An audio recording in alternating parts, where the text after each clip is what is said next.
Hi, I'm Amber, and I've moved from the UK to the US aged 28 with my husband Josh and our little boy Rory. I'm on a mission to explore the American culture and all of the differences from our old life in the UK. So join me as I travel around the States, seeing the sights, eating the food and meeting the people, with some very special tour guides along the way. And to say thank you to the country that's welcomed my family, I'll be collecting lots of mementos and raising funds for some wonderful American charities. So be sure to hit subscribe and follow me on Instagram and TikTok as I discover the land of opportunity. Okay, we're on. Okay, let's do it. Hello! Look at these little things. I know.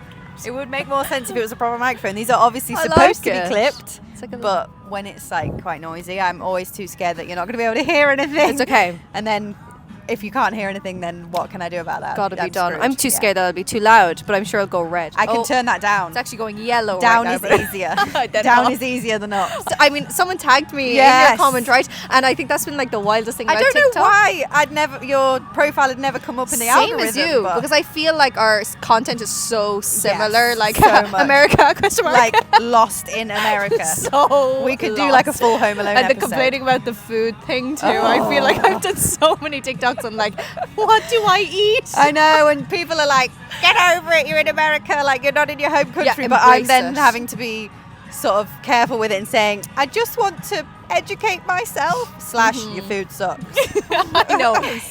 Right, let's start from the beginning, because I literally found your account like a week ago, What's your name when somebody again? when somebody tagged me in your post. So I'm like scrolling through, like, I just appreciate anybody who's followed their dreams, but then I also want to know all of the backstory of like why this is your dream, how you got here, and all of these things. Absolutely. So if we start from the beginning, you are from County Cork, as we'd say back at home. Cork. County Cork, back in Ireland. Very most southerly county. And I live on a farm with my mum and my dad and my brother, who's way younger. He's like 13. Oh. And and I'm 22. So it's a little bit of a block between us. And with our horses and our cows. And I always had a major like fascination for America, and especially New York. And Can you pinpoint where it started? Because I can't. Oh, I have can. like vague, could have been this, could have been that, but there's not like a defining moment. My husband has a defining go moment. on, So yeah? his defining moment was actually visiting here as a kid. He was like riding through the streets of Miami and his dad looked at him and was like, you're going to live here one day. And he was like, yes, I am. And now, like 30 years later, here we I'll are. tell you the best the story I like to tell people, and then there's the secret that I don't tell people that I'll also elaborate on. My very first, so I did a Bachelor of Music, so I did opera singing for 4 years. Okay. And my very first teacher was from DC. Okay. And he just kind of looked at me the first couple of weeks in uni, and he was like, you need to be in America. Like, what are you doing here? He just looked at me and he saw how my brain functions at 150% always. Right. And he just kind of said, you're going to do really well if you ever go to America. And it just made no sense to me whatsoever when I was there. And I was like, yeah, okay, whatever. Yeah, It says yeah. the Yank, move along anyway. And in my 4th year of college, then I was like, I had an opportunity to go study in Boston. Oh, which okay. was So you've been here before. Very fortunate to That's have the part of the been. story that I had not figured out. I don't talk about it at all. I think I lived in Salem, so like Salem witch trials and all that history and fun stuff like that, and I just didn't really gel with the place very well. Right. But But it maybe there's didn't too put many you off, Irish obviously. people. I don't know. Yeah, it didn't put me off because New York. It was Right. always New York. And do you know what it was? Have you ever heard of the TV show Glee? Yes, and I'm sorry, but I hated it. The embarrassment. I was probably a couple of years right? too old. But I know plenty of people who are. That's the thing. I was too young to know that it wasn't that good. But I was a music student with this massive Right. interest in singing. I started as a violinist when I was like 5 or 6, and then that went until I was like 12. And then I started singing, and I was doing opera singing and jazz mostly as well. And then Glee came on the scene, and I said, well, Rachel Berry could do it, why can't Why can't you? So- And like I said, I love just meeting anybody who's actually had a dream and then gone out and found it. Wild, yeah. So, had you ever been to New York before this? Once only. Okay, just Yeah. as like a family holiday, city break type thing? Exactly. Or? It was, again, because of Glee. I looked at my godmother and I said, bring me to New York, Right. And I was about 15, I'd say. So I Okay. have the most horrendous photos from when I came for the first time. I was like, oh, God. Looking back at them. And then I got the opportunity to it's not that I got the opportunity to come to New York. It's like I fished and looked through the internet for months and months and months to make an opportunity for myself to come here. Which and then is I how you finally have to do it. came. Exactly. I mean, the city is the best. That's the best thing about the city is everyone really worked so hard to get here. Yeah. And that's to what's stay so here as inspiring. well, by the way. Like, it's no mean feat. Yeah. But this is incredibly different from where you were brought up. I've only ever been to Belfast, so I can't comment too much on like Irish culture versus American culture, but I can imagine there's a lot of similarities. You will learn I'm tonight. excited to that. But I was also raised on a farm in the middle of nowhere, despite not being Irish, I feel like our childhoods were probably quite relatively similar, yeah. And it's very, very vastly different to, I mean, anywhere in America, but particularly the cities like Miami and New York. Massively. Like, I mean, I'm sure you came from super hardworking parents as well. It was always my mom's dream to be on the farm. And then I was like, right, so lads, I'm off to New York. And they were like, you're delusional. See you in 2 months. And now it's like 10 months later. I'm like, never coming back. Well, that's something that I wanted to ask you actually. Is there any precedent in your family doing anything like wild or breaking the mold, or are you the first? So everyone in my family, scientists and CEOs of large companies. And then I did very, well in... What do you guys have? Your GCSEs, what's this exam after A-levels. Your A-levels. I did very well in my A-levels and everyone was like, doctor, nurse, teacher. And I was like, Mom, I want to do music. Do you know the nicest thing ever, I know somebody else from Ireland that did exactly that. I know, it's kind of nice. The best thing about Ireland is we have very accessible education. So like my entire bachelor degree cost $3,000. Wow. Or €3,000. So I guess that's like £2.5. Yeah. £2,500. Yeah.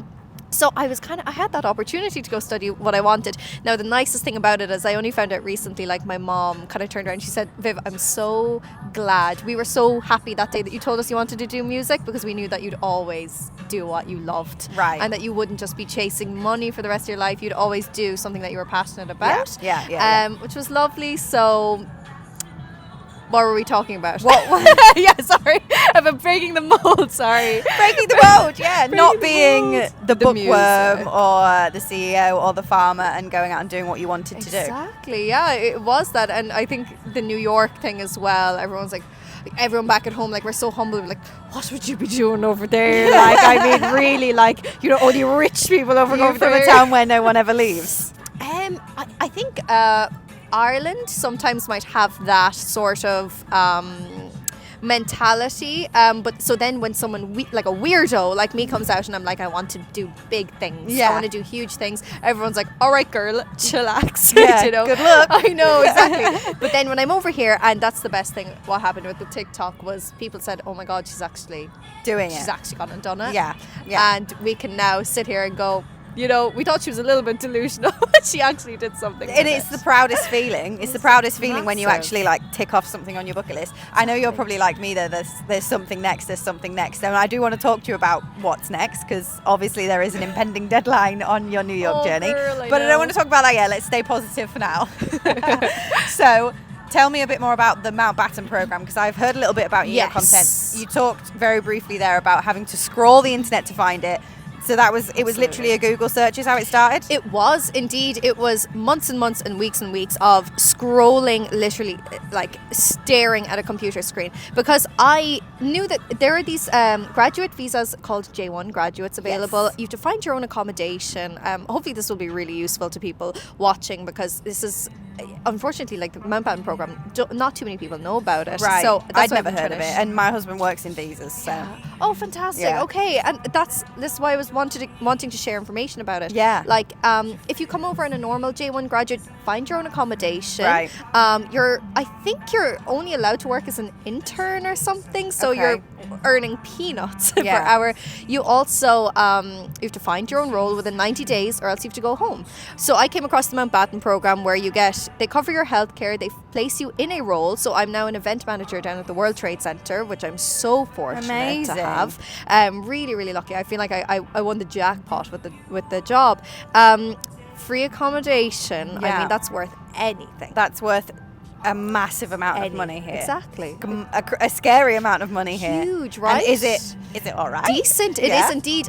So it's a little bit like university. The first 6 months you do share like a a room with someone, but Right. totally fine. I was paired with this gorgeous girl called Beth from London, and she was just so nice. And shared an apartment with like 3 or 4 other people, newly renovated, gorgeous, spotless. They even get a cleaner in every 2 weeks. Like, you're Amazing. wined and dined, really. Yeah.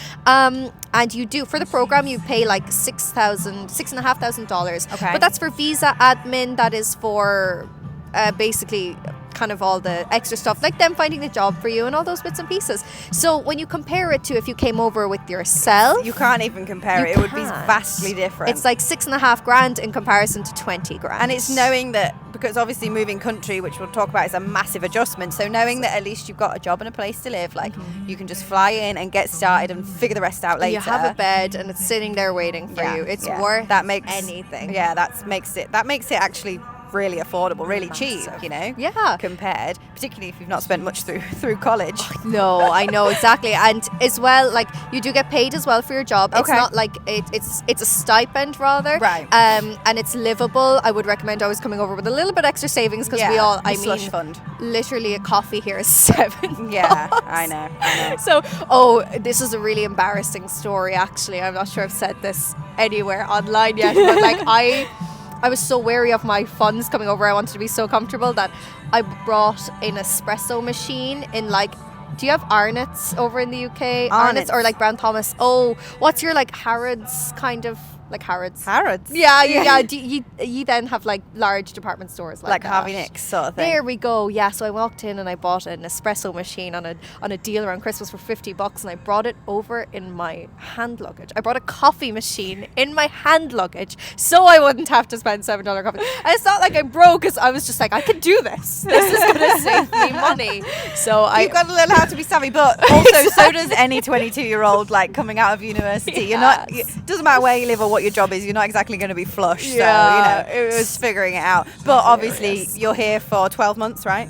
Yes, 12-month program. J1 trainee visa actually allows me to be here for 18 months, which not many people know about as well. They're like, oh, J1 1 year, but J1 trainee 18 months. Yes. So very fortunate that way as well. So it gives me plenty of opportunities, massive opportunities to like pursue other I do a lot of volunteering here, and I meet a lot of people really involved in the Irish community, which is great because Yes. I think moving country as well. It's like when you were back at home, I'm sure it's relatively similar. Like I'm English, and I have a couple of things about my personality, but when you're coming over here, you're like, I'm Irish, I'm English, it becomes so central to your personality that It becomes your entire identity out here, for sure. It's really For nice sure. because you always have something to talk about with somebody. And also it's nice to have a bit of a comfort blanket too. Like it's funny, I put up a video the other day and I was cooking and people were commenting like, is that Coronation Street in the background? I'm like, yes it is, but we never watched Coronation Street at home. Like we never used to watch it, but we came here and we're like, we just need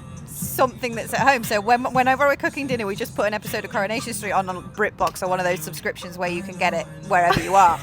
And you need that little bit of hope. So having the Irish community here is... I have like the Coronation Street like theme too, like struggling, and like Emmerdale as well. If you've had a hectic day where you've been like grocery shopping or doing something, turn on a bit of curry. The menial things that are really stressful in somewhere that's not home, just turn on a bit of curry and everything calms down. Everything's fine. And it becomes all a bit more normal. Grounded. Despite the fact that I'm wearing like shorts and a vest top in January, February. Not here, by the way. Here it's like Baltic, the same, as we'd say back at the home. same cold as it is at home. And it reminds me a lot why we've moved to Florida, by the way.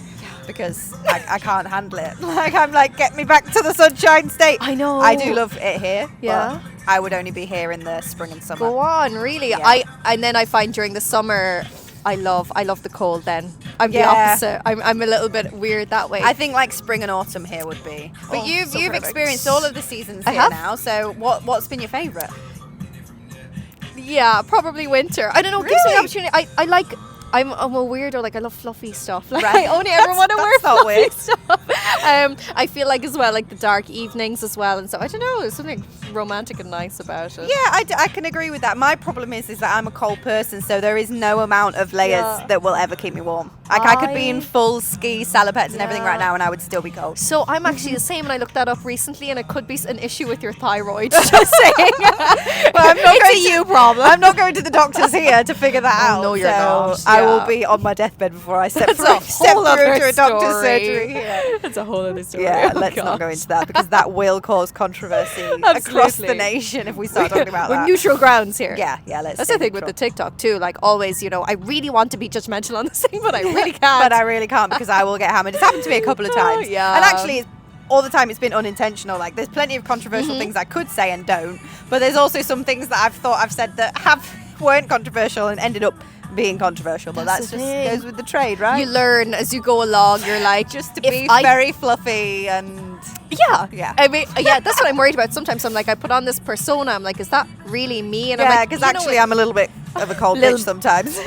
I'm a little more edgy than that. And then Yeah. you're looking at the really successful people on TikTok. You're like, yeah, they're a little weird. Maybe I could be a little like yeah, that, but I I'm can too get away with it. scared. I know, I'm too scared. I'm too scared to be the fully real me all of the time. And no, sometimes when I am, it doesn't go down well. Persona. It's okay. Yeah. Okay, so tell me what were some of like the biggest adjustments for you when you did move here? Because that must have been like on your own, 22 years Yeah. old, new country, big city versus farm. Yeah, that. Couldn't really, other than the fact that it's still cold here, it couldn't really be much more different. So what were the biggest like, oh my gods? The oh my gods. I think honestly, not to be that person, but the food. I really found the food to be a major issue for me.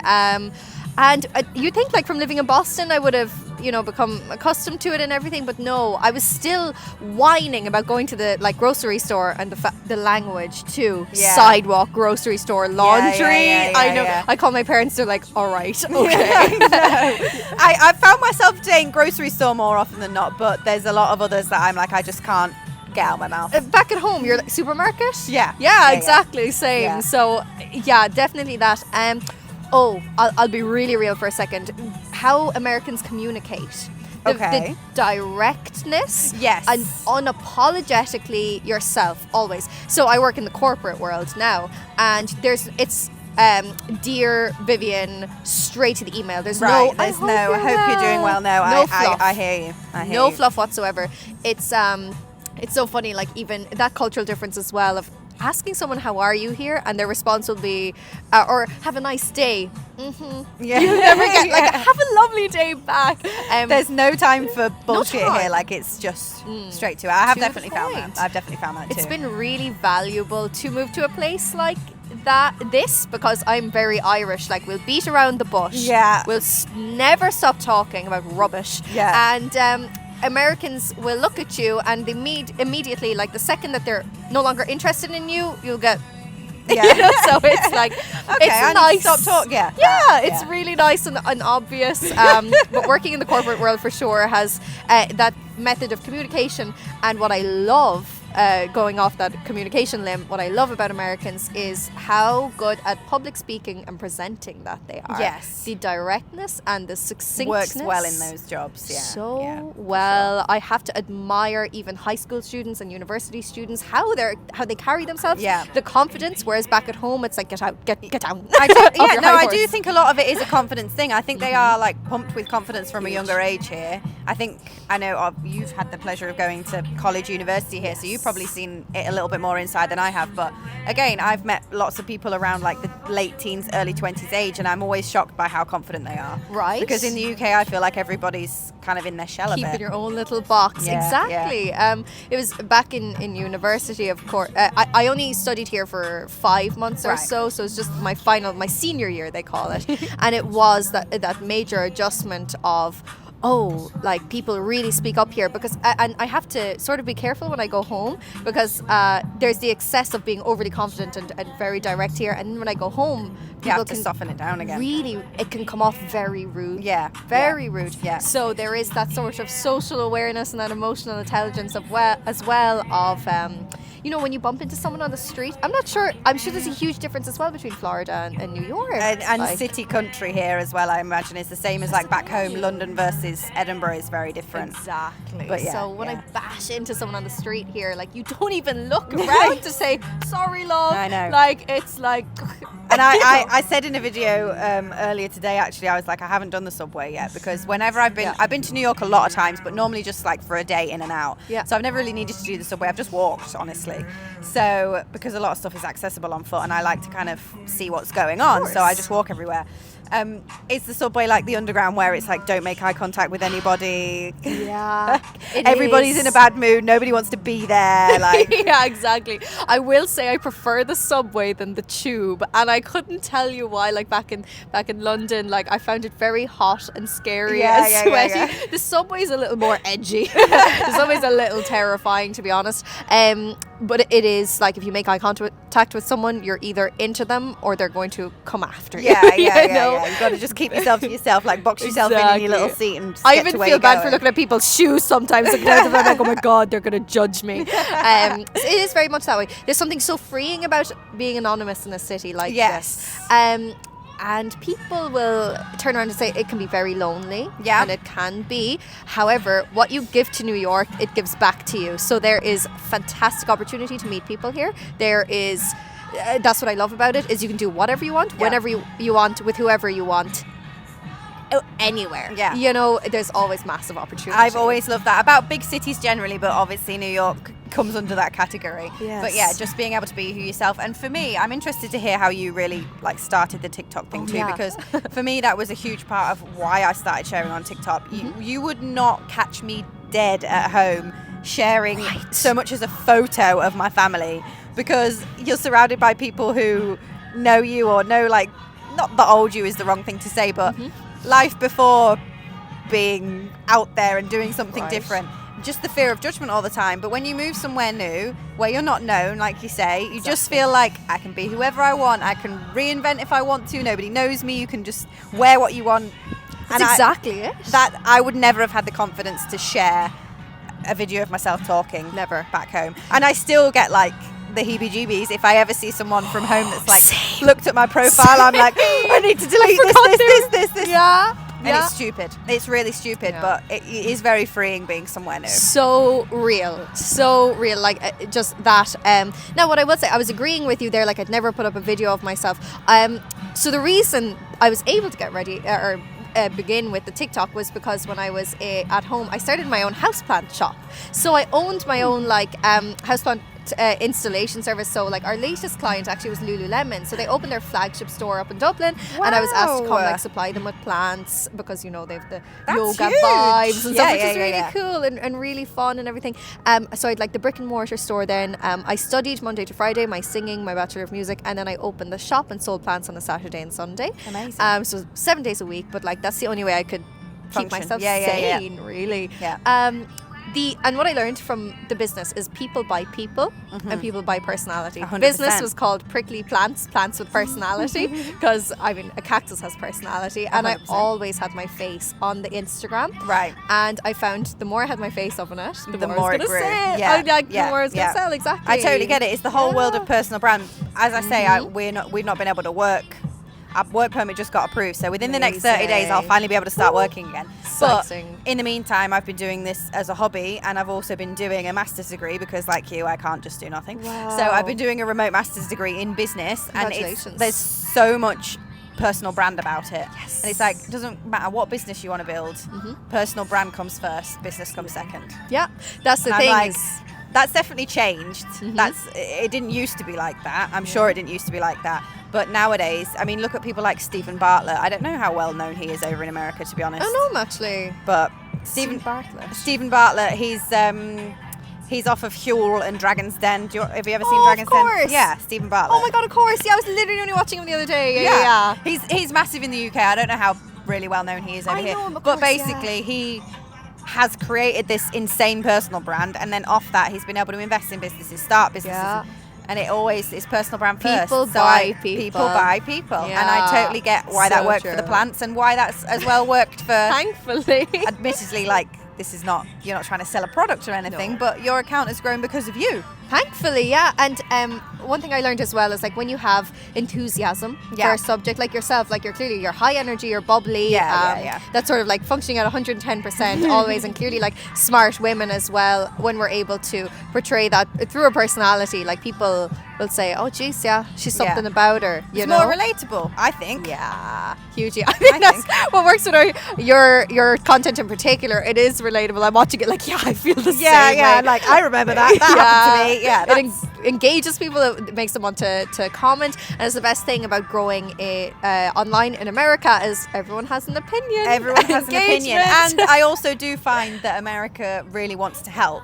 I do definitely think that people are more, maybe not in New York, but generally across America, people are more helpful. They want to share their culture and they want to like help you solve problems, and they also have a lot of questions about the UK because a lot of Americans have never even left the country because I mean you don't even need to, because you go to a different state, it's like a different country, so no judgment, but they're interested in the culture that you've come from too. And I guess that's why a lot of your Irish stuff is like the most popular content that you do. Nobody understands it, no, but it's fascinating. It's got something capturing about it because it's not something they've ever experienced before. That's the thing. So the reason that niche appeared out of me was because I went to boarding school, and in Ireland a very, very small proportion of the country still speaks the Irish language, but in the particular area that I went, the entire high school, as they'd say here, was through Irish. So I learned French in Irish, I learned geography, history, music, mathematics, biology in Irish. That's such a clever way of doing it. It's actually great. You just pick it up. Yeah, exactly. And we spoke Irish. I used to, so bad, I haven't told anyone this either, but I always used to get detention because I had amazing Irish and I'd never speak it. They'd be like, "Oh, you're speaking English." Because like it was the reason to be there was to learn, to be surrounded by the native speakers and stuff. So I got detention a lot, and now I'm like, I love it. I'm so I love it. I do. So the reason that came about was when I was in Boston. I'm sure you might get it a lot like, oh my God, I'm 20% British. Oh my God, like I'm 50% Irish. And I love that because it gives you something immediately to talk about. And I know a lot of people back at home are very resentful towards that. They're like, shut up. I know, and I don't get it. I don't get it either. No, I'm like, that's great. Like, let's have something in common. Let's share our stories and cultures. But at the end of the day, you know, in Ireland's case, we came over in early 1800s. Escaping, they went through very tough hardships and really difficult. They came over on what they called famine ships, and that's why there's so many of us over here. And if your ancestors went through that to be here and build a comfortable life for themselves, then yes, claim yourself as Irish. Yeah, absolutely. Because I mean, at the end of the day, your family is and everything like that. But anyway, whole other story. But the reason I delved into the whole Irish niche was I was in Boston, and you had the people, I'm Irish, and it would always inevitably come up about the Irish language because I was just that weirdo that brought that up. And that could speak it too. I guess they don't meet many of those in Boston. No, despite there being a lot of Irish ancestry. Exactly, yeah. Not many people can speak it, if any. I really like here in New York, there's a very large Irish-speaking community, really, which is amazing. I'm actually tomorrow, I'm going to a place down the road that we just have like an Irish speaking night, so everyone will be speaking Irish. Oh, cool. Which is really cool. Yeah, it's fab. But the reason the niche kind of popped out for me was, everyone's like, I'm Irish, and no one knew about the Irish language. No one knew its historical significance, even if it was spoken today. I was like, I could do something about this. Yeah. And then it just exploded, for lack of a better term. And now I'm delighted because it's given me so many amazing opportunities. I met you and I would have never met. Never in a million years. Exactly. Never. No, literally never in a million years. I get fantastic networking out of it, fantastic events and just opportunities. Yeah. And the fact as well that I can turn around and say, yes, I'm putting out fun and engaging content, but at the end of the day, I'm actually contributing to the revival and the growth and the promotion of the Irish language. So I can sit there and be like, I'm actually doing something useful, thank God. Yeah, and that must be proud for your family too. It's nice. It's from the part of the country that I'm in, like a lot of us have a couple of sentences and a couple of words of Irish, like we'd say close the door, Dunandaris, and we'd say like, I'm going to the toilet, and little like small phrases like that, exactly. Yeah. So when my parents kind of saw this blowing up, they were like, what the? Yeah, because literally no one can understand it, but there's just still something so captivating about it, and like learning about it. And it's the whole aim. I love like when you do the what's your name in Irish and stuff like that. I think that's a really cute. Do more of those. That's a cute one. It's an easy one for people to engage with and be like, oh, do my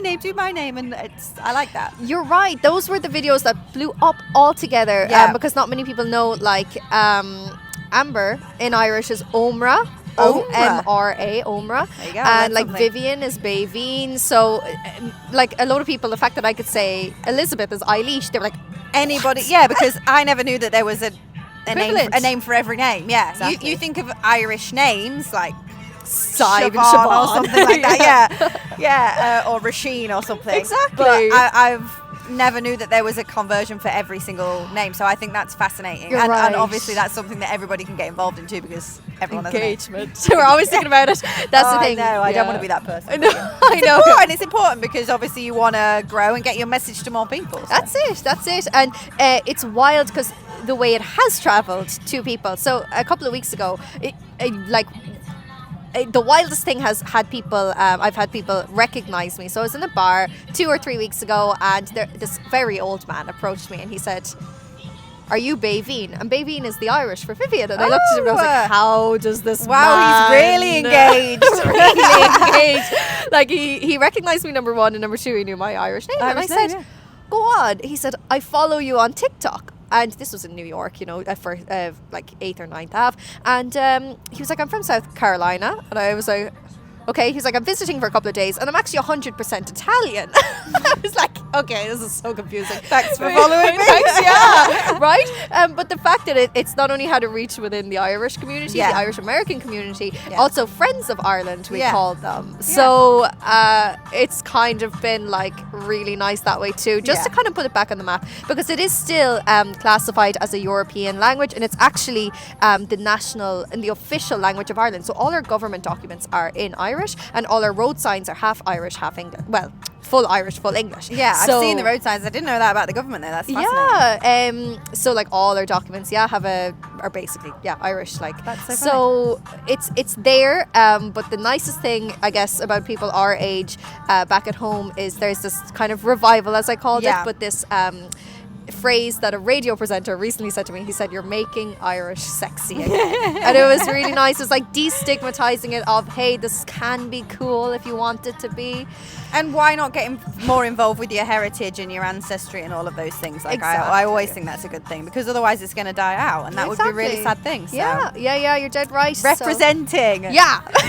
Doing something useful. Because otherwise, if I was in New York, I'm sure I'd be doing, the event management. But I don't know where else I'd be without it. It's helped you to settle in and kind of bridge the gap and merge the two cultures together a little bit. Massively, almost. I think that's amazing. And we said earlier, it becomes central to your personality, so you always have something to talk about with everyone. Yeah, that's it. Someone will turn around and say, when you're somewhere new, there's always small talk to be had. You're going to events, meeting new people, or even through work or whatever, so having something that you can just get out the locker like that. Brilliant. Exactly. I know, no more. I'm not socially awkward anymore. But then when I go home, I'm like, I've nothing to talk about. I've got nothing my whole to talk life about. is online. Yeah, no, I can totally relate to that too. I FaceTime my parents and they're like, "So what's happened this week?" And I'm like, yeah, you know everything that's been going on this week. I've got nothing to talk about, nothing to share with you. It's fab. How supportive have your family been of it? Are they like, "This is hilarious"? Or? Yeah, none of them are on social media. So even my sister's only 4 years older than me, and she came off social media a long time ago. Yeah, she's just like, "I don't need this in my life." Yeah. And I'm like, that was kind of half me with TikTok, and now I've been sucked in, and now I'm like fully in. But yeah, it's kind of funny. My mum created an account because she wanted to see more of Rory, our little boy, obviously. So she created an account just to like watch those videos, and she pops up every now and Rory's again. actually an Irish name. Yes, Rory. Yeah, Rory. Yeah, exactly. Sorry, which is kind of how Josh says it, because he has a slight Scottish accent, not very strong, but he kind of says it like that. And whenever he says it, an American asks him, "Oh, what's your little boy called?" And he kind of says Rory, and they're like, they can't get it, and so then I have to go in and be like, "Rory." Nice. And they're like, "Oh, like Corey, but or Rory off the Gilmore Girls or something like that." And I'm like, "Yeah, it's a boy." He gets assumed to be a girl here all the time because of the Gilmore Girls. Because there's a main character in it called Rory, and she's a girl. I've never seen it. No, I've never seen it. Go on. But yeah, so I love that. He's gonna have an identity crisis when he's a teenager. That's the he's issue. Gonna be like, "I'm Rory a boy, Rory." I'm Rory a boy, I swear. Yeah. That's the issue with all the videos like going viral with like, "Oh, I want to name my child an Irish name," but they're going to have hell in America for the rest of their life because no one will be able to say it. Nobody's I'm like, going to be able to spell it. They're going to be like 7 years old before they can say it themselves, or spell it themselves for that matter. I know, But exactly. Yeah, we just love the name.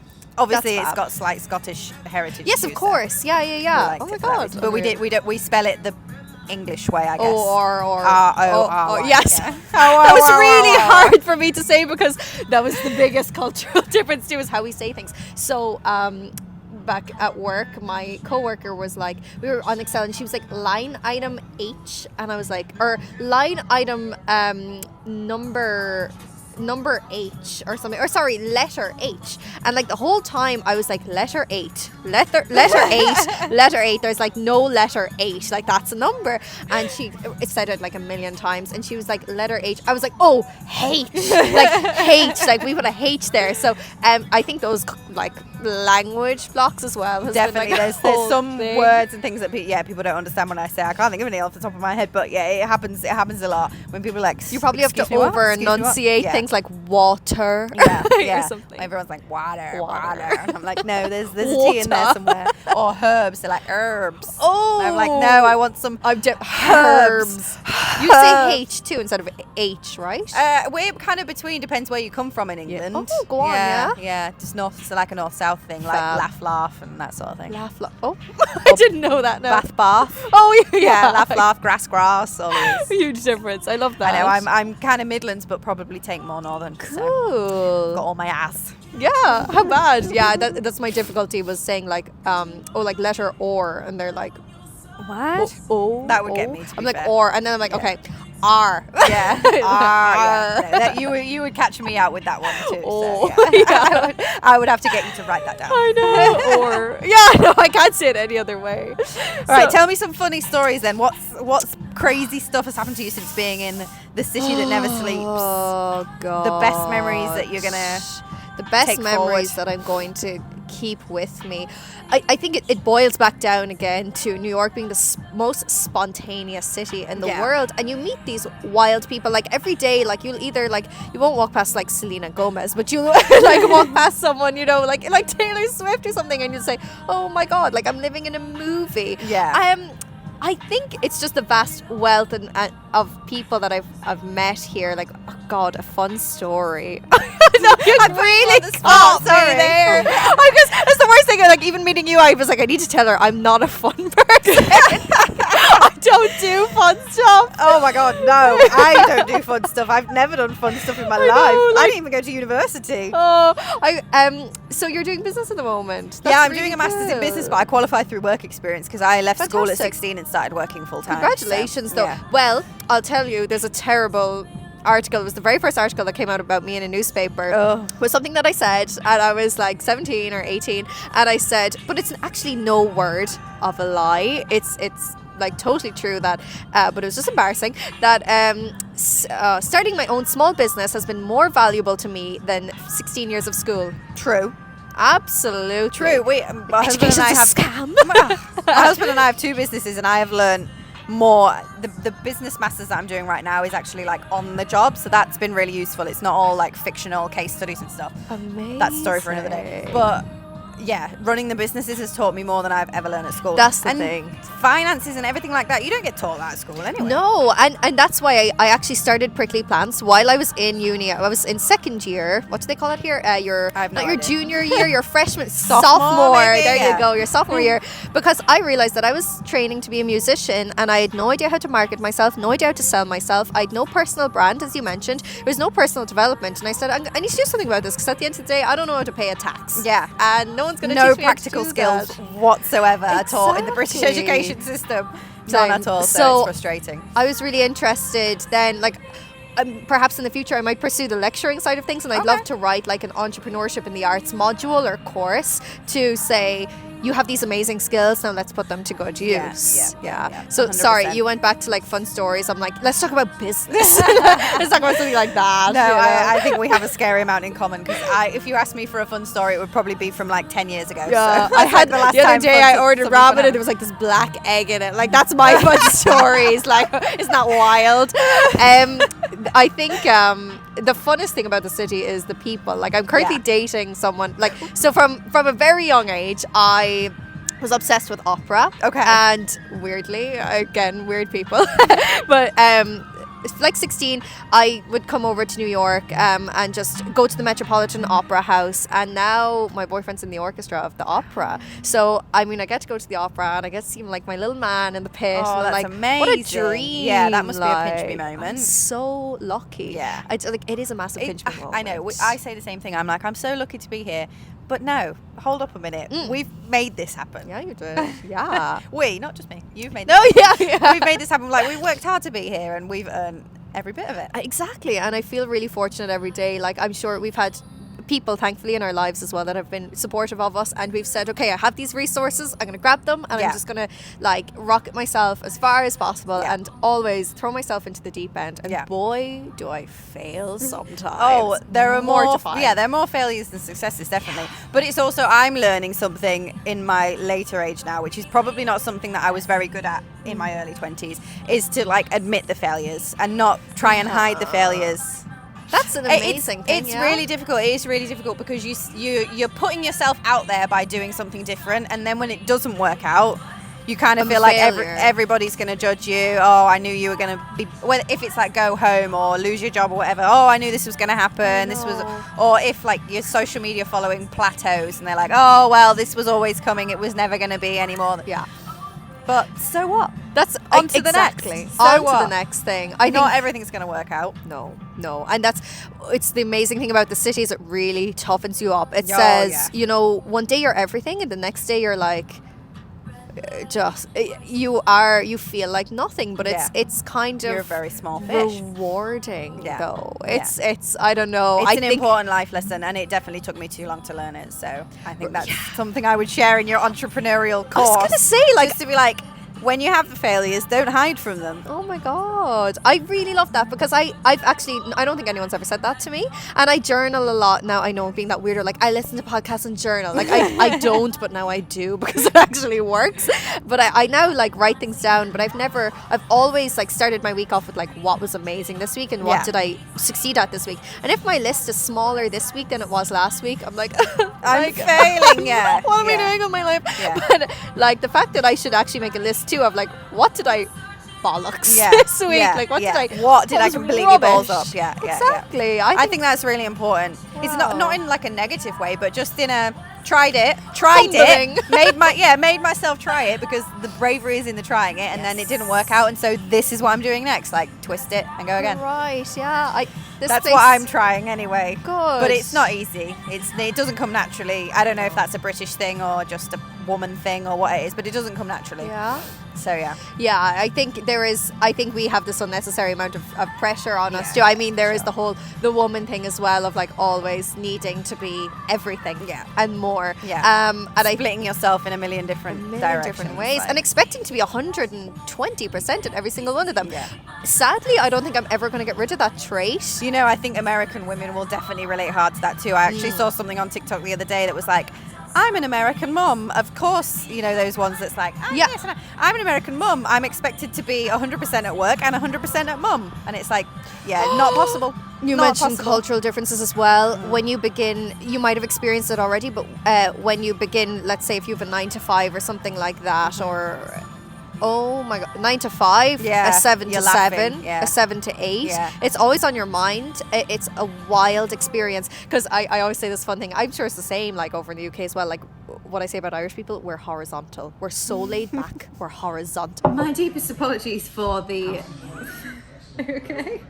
I was flicking my hair. Sorry, no, I was flicking my hair. No, you flick your hair, but I didn't know there was anything behind.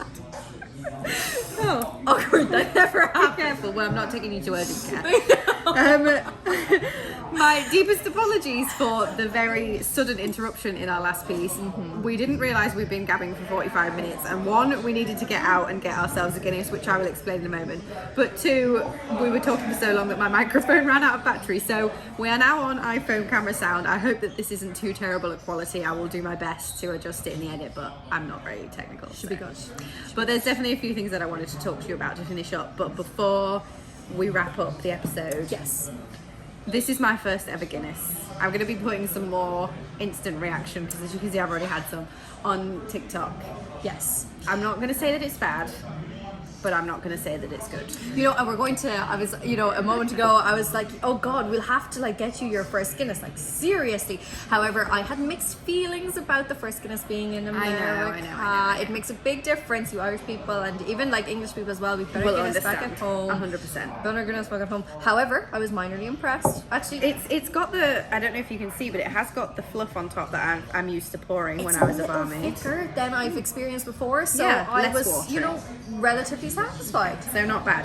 So yeah, trying my first Guinness. It's not what I expected at all, but it's it's going down okay. Yeah, And yeah. I'm glad that it's a mini American pint and not a full-size British pint. I was because definitely think I would was probably like, pass out. has my hand grown? It's actually quite small, It isn't is. it? It's not too bad at all. So I think I can probably do at least half of that. We were going through as well the fact that a Guinness has to be drank, not only poured in a certain way, but drank in a certain way, and we'll work on it. We'll work on it. Yeah, I'm not going to be able to do that. No. I'm not going to be able to do that. It's okay. I will Okay. do that for us. Yes. I have absolutely no recollection of where we left off, so I'm just going to start afresh. I know knows? that in the back of my mind, one of the key things that I wanted to ask you as part of this interview was what happens next, because you're obviously posting on your TikTok a lot that you're on a year-long program, or hopefully an 18-month-long program, and you're doing this job, the event management at World Trade Center, and this is like super cool. You're obviously also saying how much you love it here, how much you're getting on here. Doesn't feel like you've got a kind of ounce of homesickness within you at all. I know that's the thing about homesickness, and I think the fact that I've like found a home within this new environment, and like finding the Irish people and the Irish community in New York has contributed massively to any ounce of homesickness that I would have experienced. And the whole thing of like having built like a life here now, and here the fact that you're like here for a year, it's like, oh my gosh, there's so much. Look at all I've been able to achieve and all the people that I've met in like 12 months. Like seriously, like it is just the wealth of opportunity that is here. I don't see that stopping here, which is a really exciting thought, and I think that's why I came like in the first place, was like it's the land of endless opportunity. Absolutely. And I was like, I know, and people are on the other side of the screen going, oh. No, it's so true. We've mentioned this to each other. We're forever saying like, we're here to live the American dream, and there are plenty of people in America who are quick to come in with their it doesn't exist, it's dead, it's over. And I do definitely feel like you have to have a certain level of financial backing to live the American dream, and not to just be working 24 hours a day, 7 days a week. However, for us, because it's novel, it's a dream. I feel like I'm living the dream every day, and I know that's going to wear off at some point, by the way. I'm not naive, but not after a year. I completely understand, and like I talk to Americans every day and they're like, why did you choose New York? And I'm like, I will always have rose tinted glasses 100% for this city. And I think, you know, we're going to blame it on the movies, we're going to blame it on the TV shows, or we're going to blame it on the stories that we hear of people just making it, but you know, we're fortunate enough to be in a position where we may be absolute workaholics, and overwork, but like we have big dreams, and thankfully like we've placed ourselves in a position here in the States where we see these opportunities, and there's a light at the end of the tunnel, and I think that's the biggest kind of beam of hope and beam of light that kind of keeps you going in this idea. I think again, the idea of the American dream is also a mindset. 100%. In order to get to the actual American dream, it is a mindset, but it's also, as we spoke earlier, like really fortunate to have those resources and that backing behind us and that support, and just being aware and grateful for those, and using it to our advantage.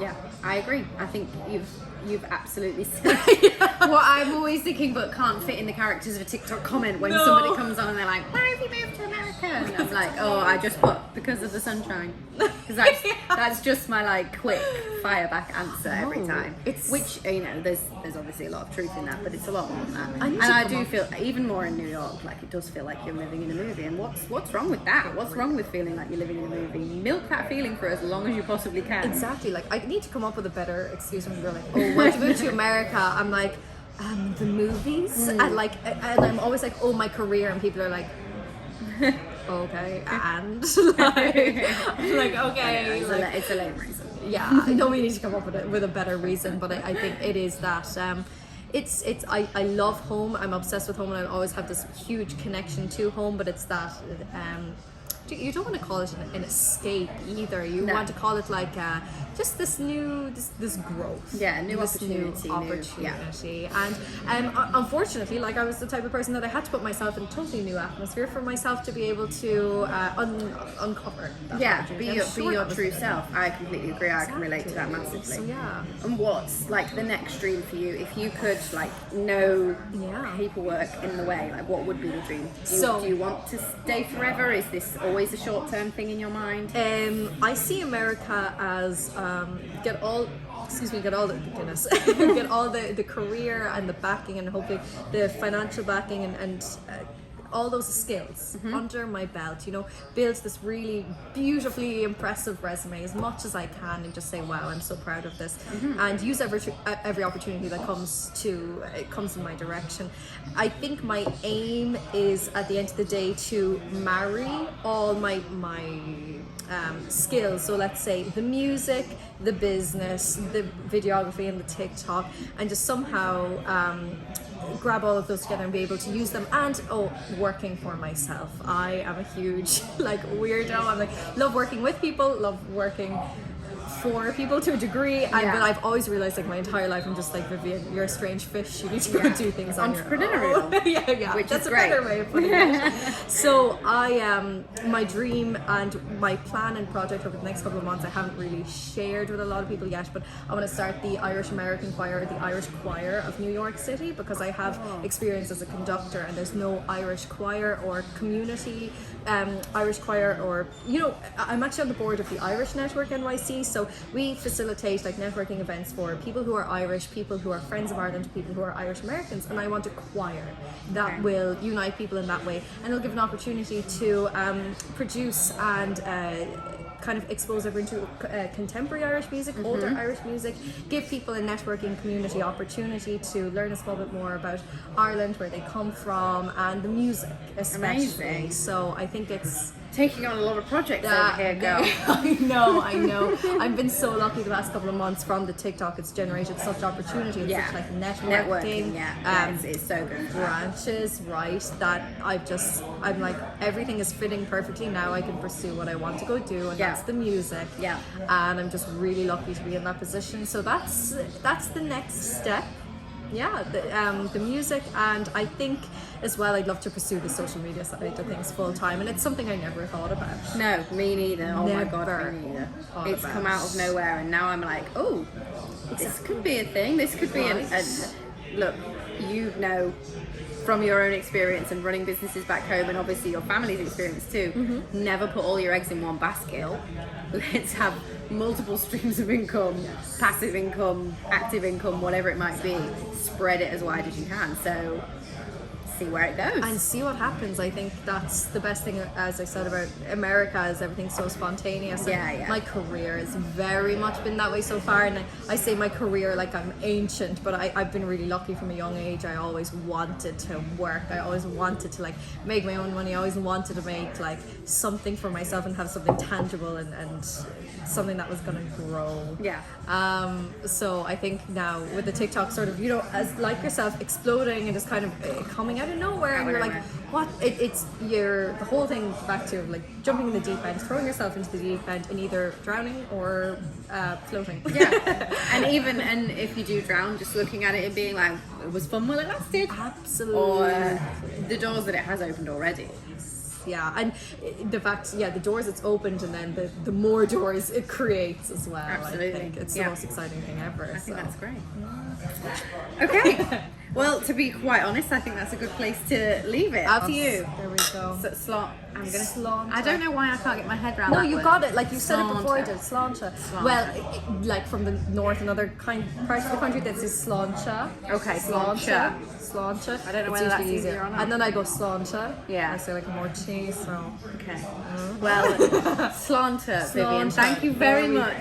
Thank you for showing me having around me. a little bit and chatting, and I've gotten to know you a lot better, and hopefully everyone else will too. There we go, and lovely to meet you. Thank you for having me. See you soon. I love the way we looked at each other. Bye.